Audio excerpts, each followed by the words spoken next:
कि इस हुकूमत की शोबदाबाजियाँ, आप शहबाज शरीफ साहब ने पहले तेल कितना बढ़ाया, फिर उसके बाद कम किया, और उसके बाद फिर मीडिया से कहा कि चलाएं कैंपेन कि आवाम का साथी, और देखें उन्होंने पेट्रोल बंद कर दिया। फिर इस हवाले से भी खबरें चलानी शुरू कर दी कि ताकतवर लोगों ने कहा था तेल बढ़ाओ, और फिर शहबाज शरीफ साहब ने कहा कि नहीं, मैंने तेल नहीं बढ़ाना। कुछ कहते हैं कि नहीं नहीं नहीं नहीं, कहानी दूसरी है, शहबाज शरीफ साहब ने तेल बढ़ा दिया, और फिर जो भाई लोग हैं उन्होंने कहा नहीं ये तो ज़्यादा है, इसको कम करो। तो एक चीज़ तो वैसे मुझे नहीं पता कि इसकी हकीकत क्या है, लेकिन एक बात मैं जानता हूं कि हर अच्छी बात का क्रेडिट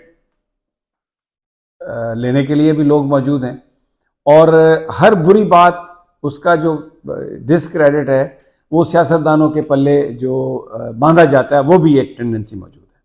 लेकिन बहरहाल ये लोगों के साथ इंटरनेशनल मीडिया को देखें, वो भी पाकिस्तान का मजाक उड़ा रहा है। वो कह रहे हैं कि 77% इजाफा किया, और वो सारे का सारा इजाफा जो है वो टैक्सेस में किया, यानी 252 रुपए पर लीटर हुकूमत दे सकती थी तेल लोगों को, लेकिन टैक्स बढ़ा दिए। उसकी वजह क्या है? पैसे नहीं है, मैं बार बार ये कह रहा हूँ। और अभी इसी बीचों बीच ये खबर आ रही है कि औरंगजेब साहब जो वजीर खजाना है, उनकी रिमूवल का फैसला कर लिया गया, और बिलाल कियानी साहब का नाम लिया जा रहा है मार्केट में।